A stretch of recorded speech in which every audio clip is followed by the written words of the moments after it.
अगर आप 12वीं में यानी इंटर में बायोलॉजी से पढ़ रहे हैं तो आपका सपना नीट निकाल कर डॉक्टर बनने का है, तो आपको पढ़ाई का तरीका थोड़ा अलग रखना होगा।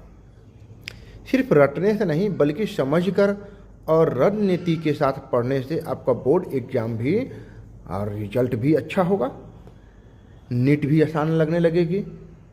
सबसे पहली बात, एनसीईआरटी आपकी असली ताकत है, क्योंकि नीट के लगभग 80 से 90% सवाल सीधे या घुमा फिराकर एनसीईआरटी से ही आते हैं।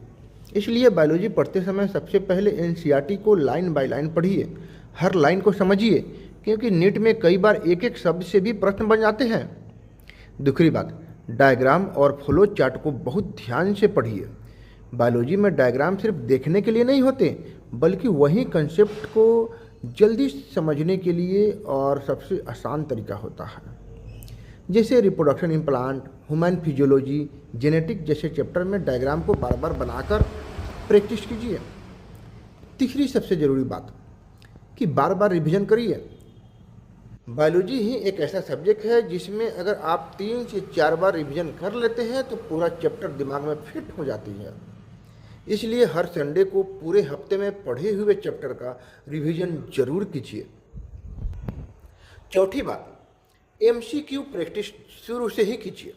बहुत सारे स्टूडेंट गलती करते हैं कि पहले पूरा सिलेबस खत्म करेंगे फिर एमसीक्यू करेंगे, लेकिन अगर आप हर चैप्टर के बाद 40 से 50 एमसीक्यू सॉल्व करते हैं तो आपको पता चल जाएगा कि नीट में किस तरह के सवाल आते हैं।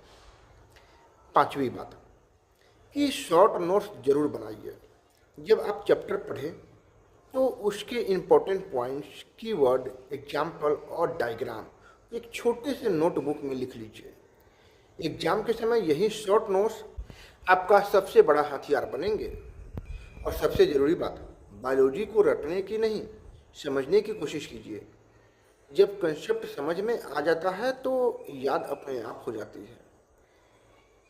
अगर आप सिर्फ 2 से 3 घंटे सही से बायोलॉजी पढ़ते हैं, एनसीईआरटी को 4 से 5 बार रिवाइज करते हैं और रेगुलर एमसीक्यू प्रैक्टिस करते हैं तो बोर्ड में भी शानदार मार्क्स आएंगे और नीट का रास्ता भी साफ हो जाएगा।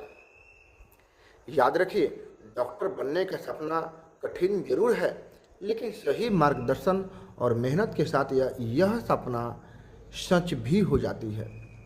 और अगर बायोलॉजी को समझकर पढ़ना है, कंसेप्ट क्लियर करना है और नीट को सही तरीके से तैयारी करना है तो आइए डॉक्टर राजीव रंजन सर से पढ़िए, क्योंकि यहाँ रटाया नहीं जाता, समझाया जाता है।